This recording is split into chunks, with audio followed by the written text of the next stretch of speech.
Wow, this is gonna be... How do you read that? Let me know in the comments. If the Drow are being portrayed as evil. Hey noble ones, welcome back to my channel. This is the Metatron speaking, and today we are talking about D&D, or to be more specific, about Wizard of the Coast. Alright, welcome back. I can already imagine those people that the moment you start speaking about something that rubs them wrong, or just because, you happen to disagree with them, how dare you, then I can already imagine them typing these forms of comments. But why do you care? Why does it matter? Oh, I love that line of argumentation, don't you? Now, the funny thing is that it's very easy to respond to that. You can just say back, well, why do you care that I care?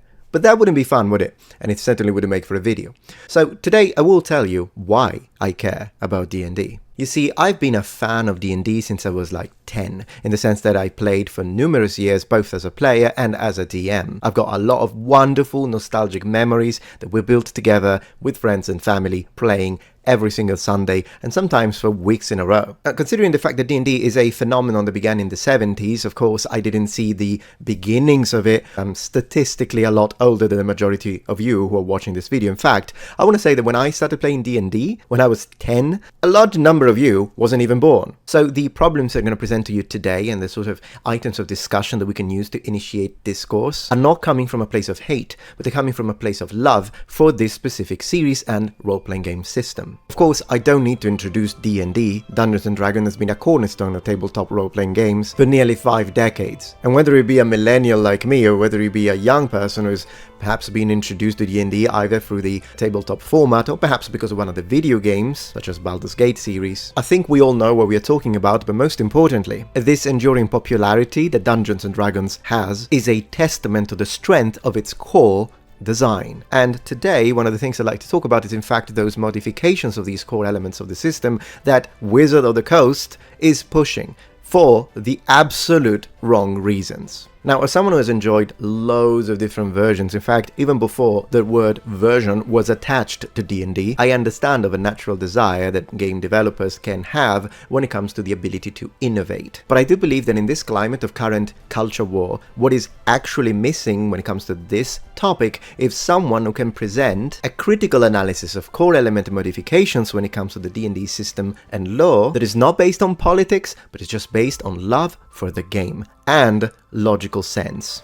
So, what are the quintessential elements of D&D? Well, character classes, racial archetypes, moral alignment systems, and of course the setting, the world. Now, unfortunately, if you've been following Wizard of the Coast, you know exactly what I'm talking about. They have been not only pushing a very specific type of political agenda in their games, which of course is something that I personally resent, and it doesn't really matter who's pushing or what sort of politics is being pushed. I don't care if they're going to push left-wing ideas or if they're going to push, I don't know, the alt-right in these games. Not that it happens, but if it did happen, I would resent it all the same. I don't think that politics, of which I'm already extremely bored of, really belongs into the realm of D&D, because D&D was built to unite, to get people together, to strengthen existing friendship relationships, to create worlds based on our imagination. Politics exists to divide. Hence, the two things should be mutually exclusive. And I think the core of the matter is that not only we see quite a lot of politics that has been injected into not only D&D and all of its iteration, but in general within the gaming community and gaming as a hobby, but in the case of what Wizard of the Coast is pushing, it's the worst kind of extreme politics. And I've gathered some interesting information, you'll see. This isn't just a matter of, oh, but they're just trying to be inclusive towards all people. No. If that was all the case, I wouldn't be even making this video. They are pushing hatred, but it's masked as tolerance. Let me prove it to you. Now, I don't know if you've had a chance to see this, but this is the making of original Dungeons & Dragons from 1970 to 1977. Something, or a publication, of course, by Wizard of the Coast, that at first glance looks very interesting, which is why I started reading it. I thought to myself, hey, I love nostalgic things, and this is going to talk about the very origins. I'm interested. It's also a little bit of history, if you will. Little did I know. This book also includes something never before published, the original draft of Dungeons & Dragons that Gygax crafted on his own typewriter. That's one of the two creators of D&D, I don't know if I mispronounced his name, with his and Anderson's annotations and corrections. Very interesting, right? This draft led to the 1974 publication of the first edition of D&D, which is reprinted here in its entirety. With a few noted exceptions, every page reproduced in this book is from a first printing with no attempt to correct the original pages. Street addresses and phone numbers have been redacted. Hey, so far so good, that makes sense.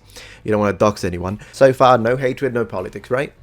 This book represents D&D as it first was imagined, warts and all. What sort of warts are we talking about? Here we are, get ready. Some language in the first iteration of D&D presents a moral quandary. The documents reproduced in this book include many pages of charts and tables alongside lists of monsters, spells and magic items, but that game content also includes a virtual catalogue of insensitive and derogatory language, words that are casually hurtful to anyone with a physical or mental disability.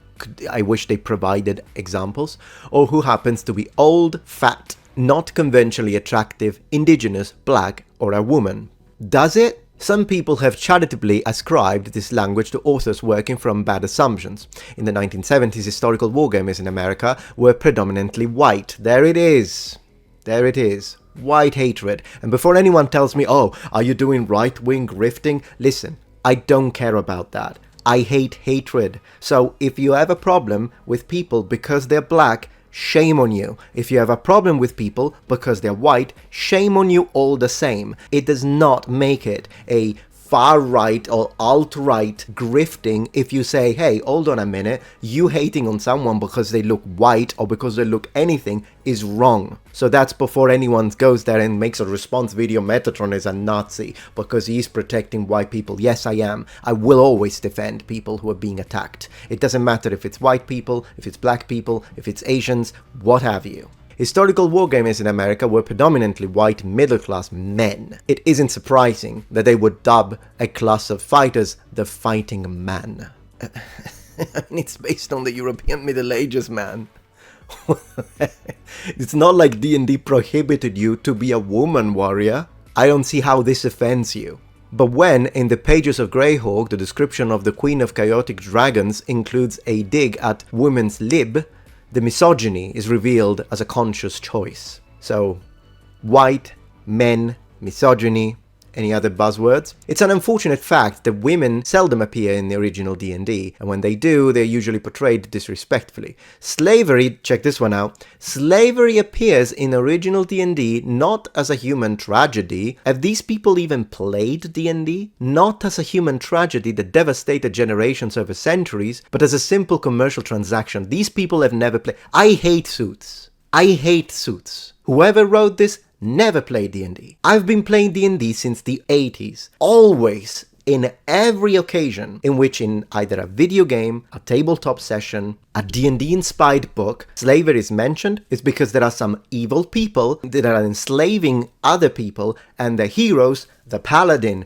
the wizard, the elf, fight these evil people and free. This is like the basic trope attachment. You find it in Fable, you find it in the early Baldur's Gate, it's everywhere. In D&D, but probably since the very inception, the slave owner is the bad guy. Have these people even the decency of looking into the one name brand that is giving them millions of dollars before they try to drag the creators into the mud? And talking about the creators before we continue this, because it's going to talk about cultural appropriation, yeah, we'll get there. But before we do that, check this one out. Okay, so we are on the Wikipedia page of Dungeons & Dragons, so if you check this here, it says designers, and then there are two names, Gary Gygax and Dave Arneson. Apologies for mispronouncing the surname a minute ago. Now, the problem with this is that I can already see these people. I can see these people looking at, D&D, yeah, we're making millions of dollars. Who made it? Gary Gygax. Ooh, white guy. That's not good.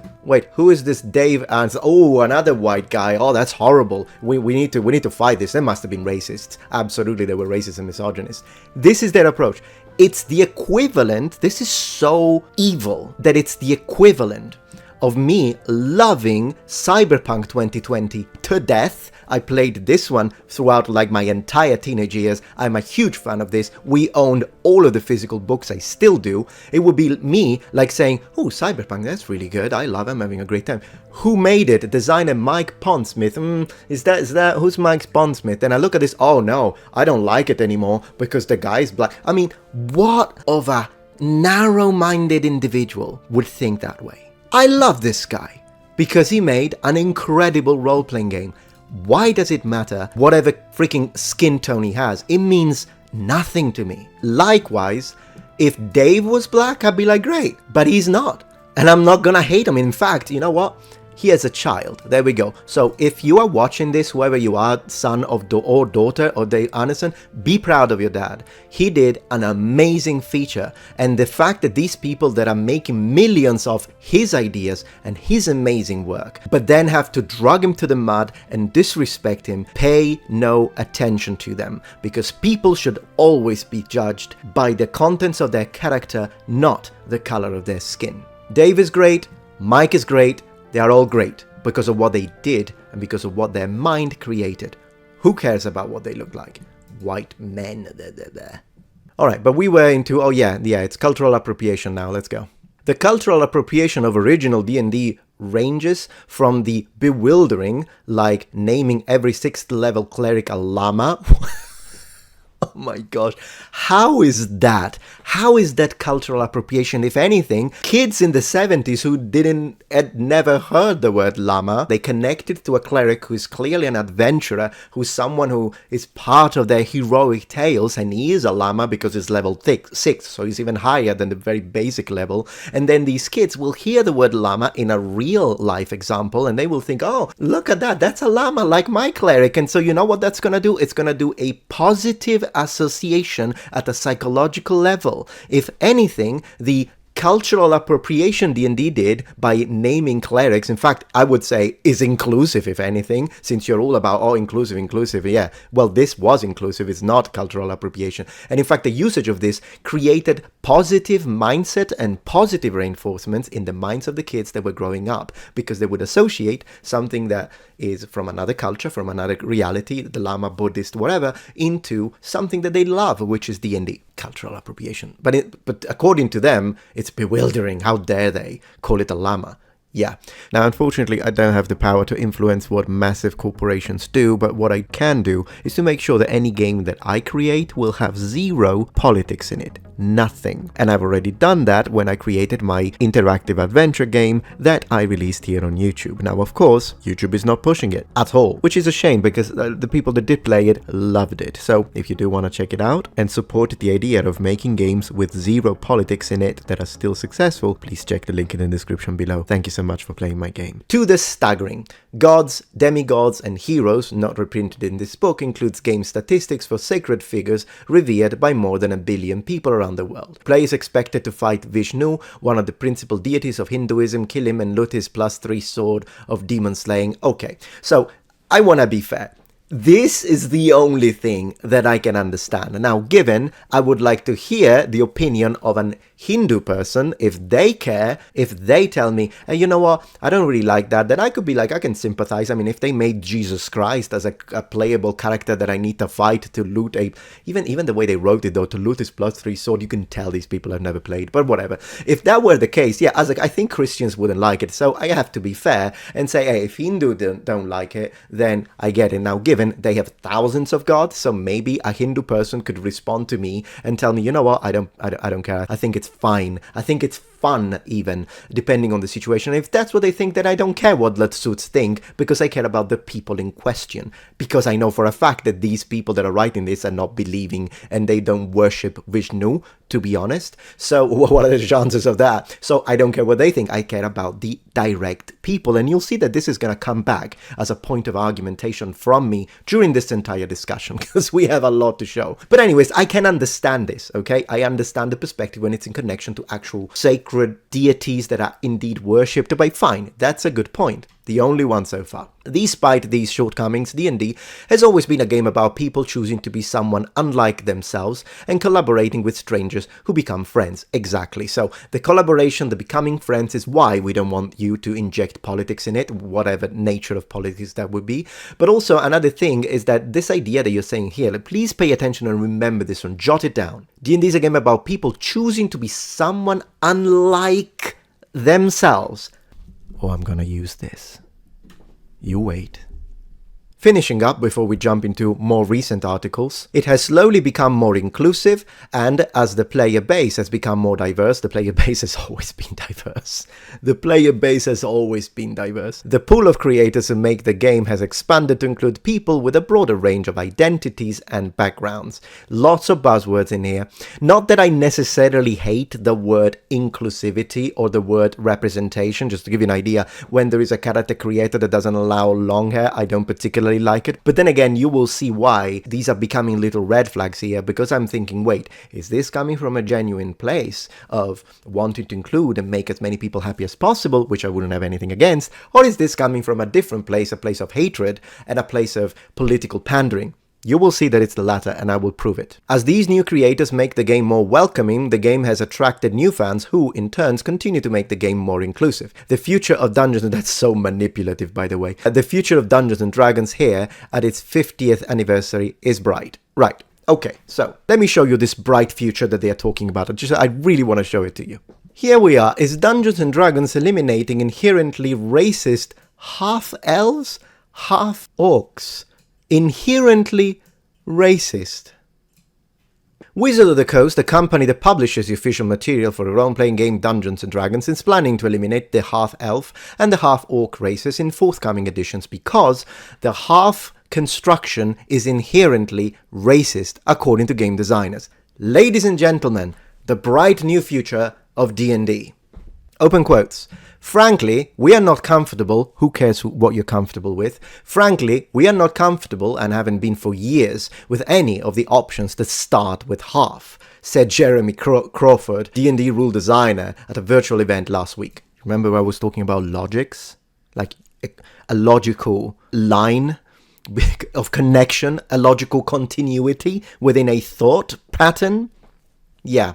He's not comfortable with the idea of half people, so someone who's half elf, half human, I suppose. If you told me that this sentence was written by a Nazi in the 1940s, I would have believed you. Because this is the opposite of what they are trying to push. Mr. Jeremy Crawford, I have a problem with you.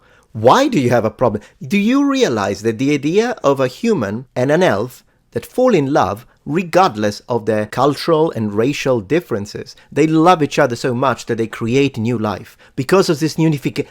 It's the opposite of racism, you absolute idiot. If anything, this sounds racist. Are we joking? Like, is it just me, or is this just nonsense? To play D&D, it's necessary to design a character with a specific race. Human, elf, dwarf, gnome, etc. Yet nothing wrong with that. And specific class, ranger, barbarian, cleric, etc. Yes. The official materials offer guidance for doing so. The races and classes have specific characteristics. Elves have long natural lifespan, orcs can see in the dark, and so on. Elves can see in the dark too, by the way. But players can also make a character with mixed racial traits. Exactly. Half-elves are a character with one human parent and one elf parent. Half-orcs are characters with one human parent and one orc parent. While it's possible to design other mixed characters, again, the official materials make clear that everyone can do whatever they want, two combinations are the specifically listed one, and they have their own traits. Well, not anymore. Here we go, second section. According to several reports from D&D players who witnessed the event, the official materials are dropping these classes, they're not classes, they're races, due to concerns of inherent racism. For crying out loud. So let me explain this to you. What they are saying is, if an orc is naturally stronger than a human and an elf, but an elf is naturally more dexterous, and maybe a grey elf is naturally more intelligent, and a halfling is naturally more what have you, then that's racist. Because everyone needs to be the same, everybody's special. This is killing my brain cells at a pace of 1,000,000 per second. How is it racist? It's obvious that a troll is gonna be stronger, not to mention that the rules in the original D&D at least don't even, it's like you can have a 20 strength with a halfling. It's not like you are prohibited, and then there are also magical enhancements you can put on a ring. These are gameplay mechanics first and foremost that make the game more interesting to play, because you have to overcome. So you want to be a mage and then you choose the elven faction because of it, or perhaps you want to do the opposite. No, I want to be a mage who doesn't have the bonuses, and then see and discuss about, oh, it was difficult for me, but then I managed. Like, there is so much that can go into the way you create a thread, a connection of the character and their experiences, that nothing has to do with racism when it comes to some races in D&D are naturally more prone towards certain aspects or certain characteristics, if you will, strength, wisdom, intelligence, dexterity, constitution, than others. Nothing wrong with that. Everybody can still be a hero. That is the point that these people, these suits, are missing completely because they never spent 1 hour in playing D&D, while I did, you did. We know, we speak our mind. This is nonsense. Wizard of the Coast did not respond to a request for comment. The company has already committed to removing the word race. Here's another. Oh my gosh, the bright future of D&D. Committed to removing the word race and replacing it with species. How? These are races. An orc, an elf, a human, they are races. Probably at the behest of sensitivity readers, most likely, even though the broader concept of race-based traits will remain. This decision concerning mixed characters feels similarly half-baked. Yeah, no, I agree absolutely with I'm not familiar with this specific outlet. I don't know if they're pushing any form of politics on one side or the other. I don't know if it's like one of those, they call everything woke, which of course annoys me as well, since these people tend to call me woke as well when their woke meter is too high. But then again, in this case, I have to say, this is a well-written article, and it really does imagine the idea, oh no, you can't say that they're racist, they're not racist. I mean, even the concept of you remove the word race because there is racism in-game. Let's talk about racism in-game, because that's another thing that I think I can provide some realistic perspective and tell it how it really is, particularly for those who have never played D&D. Racism within fantasy structures is twofold. Either it's always represented as this evil character is racist and therefore he will be the villain, the antagonist, or the ignorant guy that doesn't really matter. That's how it's always represented. I've never seen a D&D group or a D&D based video game that has a racist as the protagonist and the champion of truth. Never seen it in my life. Once again, over 30 years of D&D in all of its different formats. But the second type of racism that you do have in these is the cheap shots that sometimes happen between, for example, dwarves and elves. Now, of course, it depends on the setting. In Heroes of Might and Magic, they're all part of the same clan, if you will, so I imagine they don't really hate each other. But in general, in regular fantasy, let's say, and including in D&D, yeah, elves and dwarves don't really like each other, and it's a similar situation in The Lord of the Rings. But what that creates is not real horrible hatred, like racial hatred and racism, such as what we sometimes experience or we have experienced historically with the, for example, sort of totalitarian regimes of the 1940s. No. It's funny banter. That's all it is. And in fact, even in The Lord of the Rings, the dwarf and the elf, Legolas, they do have these little cheap shots at each other, but at the end of the day, they are really friends and they do care for each other. That's not racism, Mr. Offended Suit. That's not racism. Last but not least, the only other type that I can imagine of racial hatred is that which you find, for example, between dark elves and high elves. We will be talking a little bit about the dark elves because there's one point that I want to address when it comes to that. But yeah, that sort of hatred exists, and it exists, of course, also in Games Workshop, for example. Dark elves and high elves absolutely hate each other. But then again, that's mostly a situation of one is inherently good, one is inherently evil, and therefore it's the hatred between good and evil. But as I say, I will talk a little bit more about that, specifically the dark elves, as I want to be thorough today with my analysis and examination. Alright, the next comes from Screen Rant, and we read, why D&D's combat wheelchair is a good start for disabled representation. Back in 2020, game designer and disability advocate Sarah Thompson published a homebrew set of rules introducing the concept of the combat wheelchair to Dungeons & Dragons 5th edition, a reinforced, lightweight wheelchair with mild magical qualities designed to empower disabled heroes to go on wild adventures alongside their companions. This free-to-download blah blah blah. With the rules and features Sarah drew up for D&D 5th edition and for the pen and paper RPG adaptation of The Witcher, a character with physical impairments can use the combat wheelchair and its gadgets to perform 6 stunts, ram enemies, and magically hover up stairs. Disability rights activists like to use the term impairment and disability in parallel to talk about the challenges disabled people face in their lives. Impairment are the physical, okay, I know what that is. In science fiction and fantasy stories with advanced technology or powerful magic, writers and RPG designers get careless with their world building and thoughtlessly wind up erasing disabled people from their narratives. Never happen. Never happen. Never happen. Declaring the cybernetics, genetic engineering, clerical healing magic, or mythical enchantment can be used to fix disabled people. Well, not to fix. I mean, you're specifically using now a term that makes it sound bad, but to heal? Yes. There are two big problems with this viewpoint. First, there are a wide range of physical and mental impairments people can have, not all of which can be changed in a fantasy place. Yes, they can. Second, many disabled people don't want to be fixed.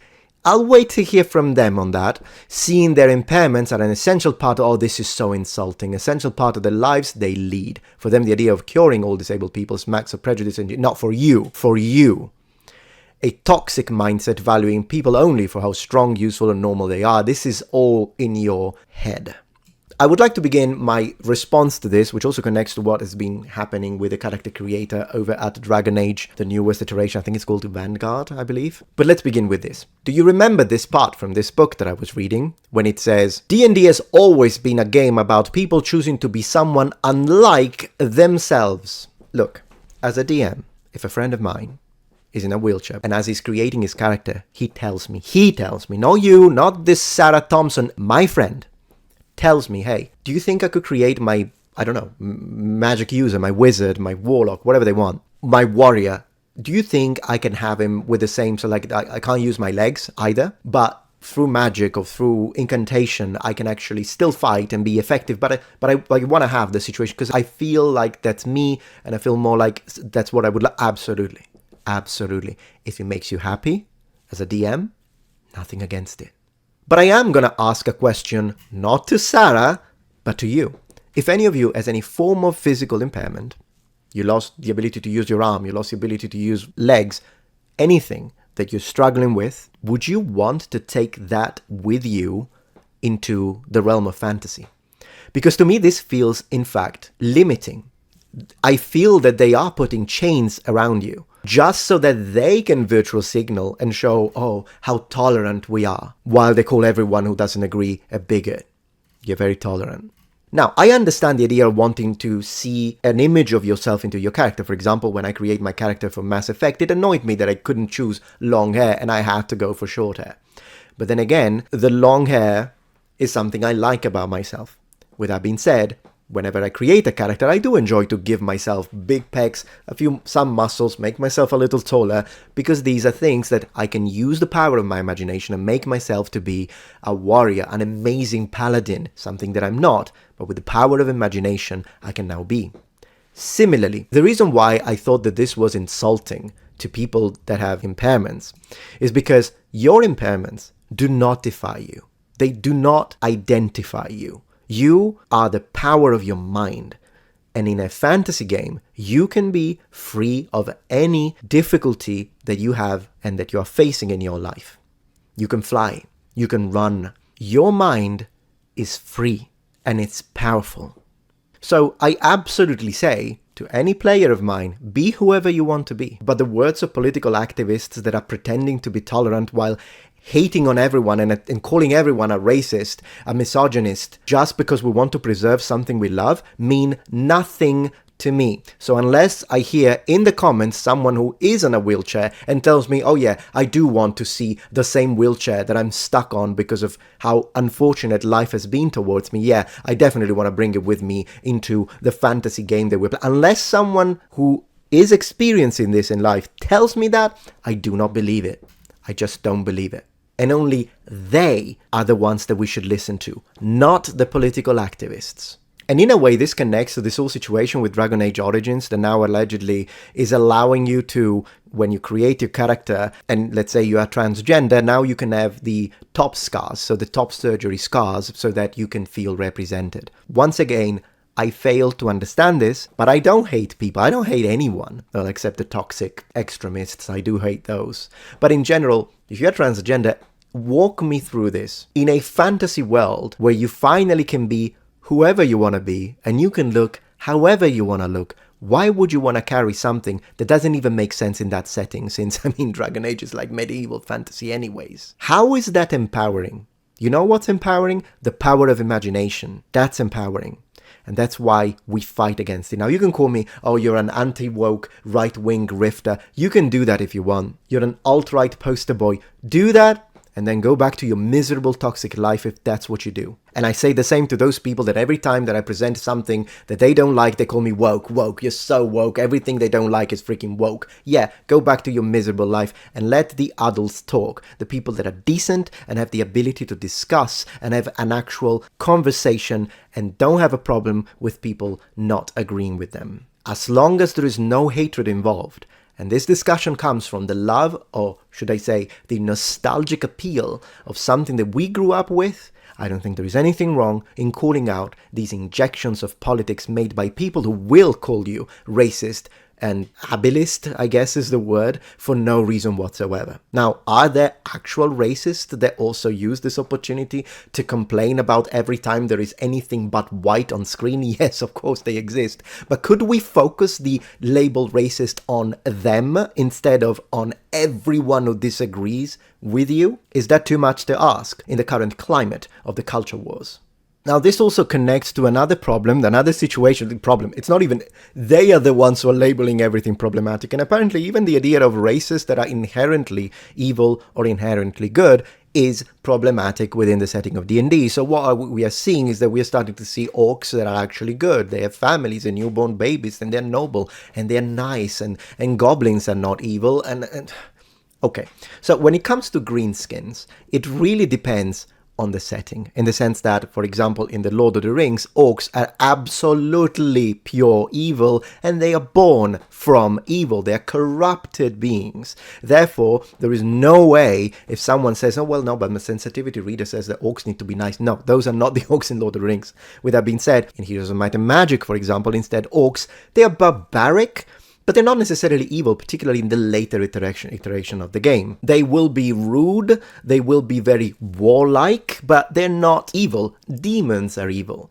Now, when it comes to D&D, the way I've always played this, the way I've always seen it represented is that, yes, generally speaking, orcs and goblins are evil-leaning creatures. Because at the end of the day, when you look at the very origins of D&D and the way monsters are usually described, you are told that said monster, whatever you're reading, or race or creature, is one of three things. They're either always good or evil, they're either usually good or evil, or they are often good or evil. So when talking about alignment, it's a little more complex than that anyways. Now, can you have the occasional goblin who just happens to be, maybe he's neutral, he's not like evil, yes, but once again, the majority of goblins and orcs, they will destroy a village because that's who they are. They plunder, they raze to the ground, and they are, of course, natural enemies to, for example, elves. Like goblins and elves often inhabit in the same forest, particularly if it's wood elves. Then they often fight and clash, and that's okay. It's fine to have monsters who are naturally evil, or at least depending on the setting. If the setting tells me no, they're usually pure neutral, I'm okay with that too. But this idea that everyone has to be good, everyone is level playing because that's racist, is nonsense. And let me tell you one more thing. You know what I read? And this is insane. I read, and now they are saying that it's bad to have orcs and goblins to be evil because it comes from colonialism. If that's what you think, and you're some kind of political activist, you need professional help. Because I can tell you this much. Never, ever in my life have I ever associated an orc or a goblin to someone from Africa. It's disgusting to present that as, oh, white people bad. You are bad if that's what you think. Because I can tell you that D&D player base doesn't do that. And on that note, let's talk about Dark Elves. Man, this is going to be a long one. So what we're reading now is an article from Polygon. Now, yes, I have no idea, okay? First time that I opened Polygon, I don't know if they're left-leaning, right-leaning, I don't care. I'm just looking at the article per se, because it's presenting some interesting information. I can use my own critical mind to actually decide, yeah, this is nonsense, or no, they may have a point. I don't need to know if they are right-leaning, left-leaning. Once again, politics out of the way, please. D&D's Drizzt, I love Drizzt, books were built on racist tropes. Were they? R.A. Salvatore wants to change that. If the... Oh, this is gonna be... How do you read that? Let me know in the comments.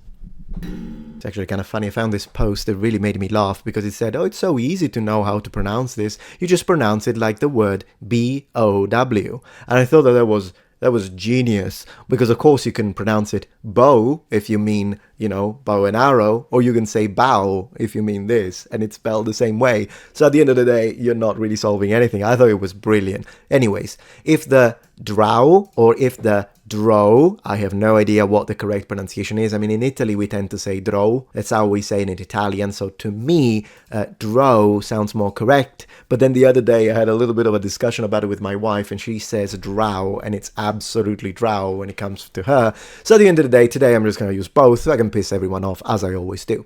If the drow are being portrayed as evil, that's a trope that has to go away. All right, so let's see how they defend this, because so far any allegation that has to do with racism was baseless and nonsensical. But here I can kind of maybe see where they're coming from, but it really depends how they defend it, because once again, a drow is not a representation of a dark-skinned or someone with dark complexion that is from Africa, or it is an Indian. They don't. That's not who they are, and I've never thought that. They're elves. But I do understand when you're like, well, yes, but what about the innate connotation between a race that is evil and is dark-skinned and a race that is good and is light-skinned? That I can give them, that I can understand where they're coming from. But then again, when it comes to Dark Elves, it really depends, because Dark Elves in Games Workshop are as white as an Irishman, and Dark Elves in D&D, I mean, in the video game genre, I've seen them with freaking purple skin or grey skin. And as far as I know, no population on planet Earth has purple skin. In fact, if you can find one, please introduce me to them, because I think they're really cool and I'll take a selfie with them. But as far as I know, no grey-skinned and no purple-skinned individual exists. So the only exception, however, is that Drizzt, in fact, is indeed described to have, for what I remember, because of course I read the books, I love Salvatore, is one of my favorite authors, and I read all 3 books. I have the copies over there, I'll show you in a second. But as far as I remember, I think his skin is described as being the color of bronze. So yes,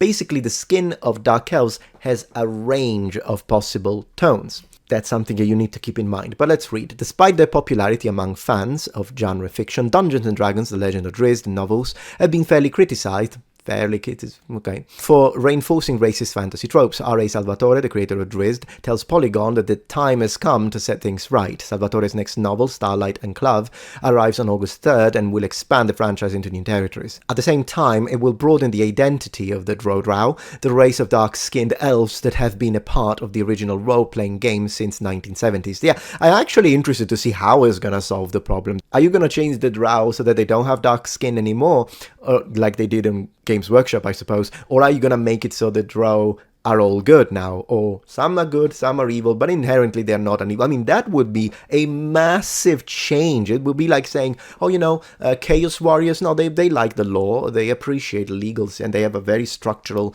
legal system where, the laws are fair. That's what it sounds like to me. It's a massive change if that's what they're doing. It's a change to the Drows that's part of a larger reckoning with race and wizards of the Coast D&D and Magic the Gathering properties. Salvatore isn't reluctant to be part of that change, which he says is long overdue.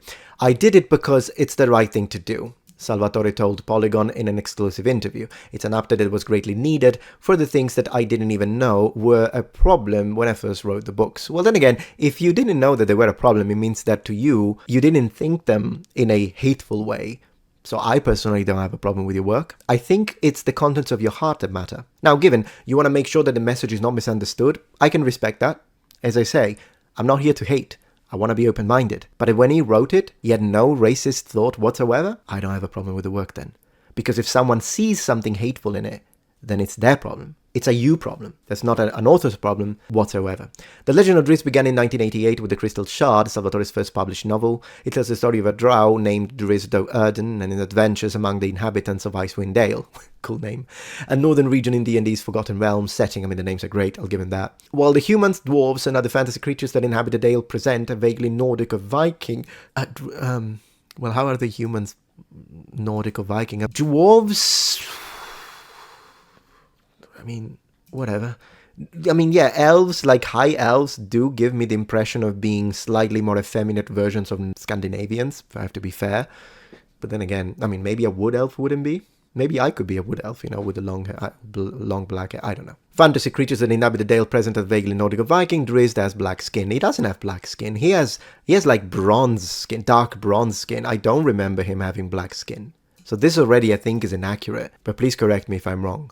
That feature, which marks him as a member of an inherently violent and untrustworthy race of elves, casts him as the other, and invariably sets him at odds with his neighbors. Well, first of all, of course, we have to remember that he isn't evil, in fact, he's good. But then again, of course, he's the exception to the rule, when that's what makes him special, if you will, the fact that he was born with these purple eyes, and that kind of sort of already shows that he was different, and then he's actually a force for good. Clearly, that kind of breaks that trope, if you will. I think what it teaches, in fact, maybe it's me being very positive, but what it teaches me is even in evil you can have something good. But then again, I understand why are these inherently evil and being associated with dark skin. Once again though, are they associated with dark skin? As I say, it's a range. And really, within that range, yeah, the evil dark elf might be the one with purple skin, and in that case, I don't know, but I do understand where they're coming from with the idea of dark complexion connected to evil. I do understand where they're coming from here. Did not fully comprehend when he created the character, he said, was how Drizzt blackness, once again he's not black, Drizzt though Erden is, no one has ever imagined a dark elf as an African. I don't make the connection. I've never made the connection. Would contribute to how that othering was perceived by the audience. Yeah, I mean, as I say, it's one of those things. With this, I think they may have a little bit of a point, but I am really looking forward to see how they're gonna change it anyways, because if they're gonna remove any form of evil, what's left to fight? Given you want to change the way evil looks, what have you, but I do believe strongly that if I see a demon with red skin, I'm not going to associate it with the sort of body paint that the American Indians or Native Americans used to use. And if I see a demon with black skin, I'm not going to associate it with people from Africa. Same way, if I see a demon that for whatever reason has white skin, I don't know, I'm not going to associate it with the European. It's silly, at least in my mind. And it's only something that if it does happen, never seen it in my entire life, but if it has happened, it would be such a fraction of a minority of racists, actual racists, then what do they matter? But that's just me. I believe this rant has gone for quite a long time. I hope you don't mind the different approach, a different topic if you will, but D&D is something that I strongly care about. And this whole idea of, oh, but now it needs to be full of politics really annoys me. And it really doesn't matter what sort of politics those are. Whether it be this idea of everything is racist, everything is homophobic, everything is transphobic, everything is this and everything is that, which really, really annoys me, which comes clearly from the extreme sphere of the radical left, American left should I underline, because I mean, yeah. Or if D&D starts featuring, oh yeah, what we need to do is we need to fight illegal immigration and build walls in the southern portions of this to block the... I mean, it doesn't matter what sort of politics it is. Or like if it's the alt-right saying the superior master race of the Europeans and blah, blah, blah. I would find it so cringeworthy regardless, because politics don't belong in our games. Our imagination does. Creativity does. Things that get people together and unite. Not those that divide.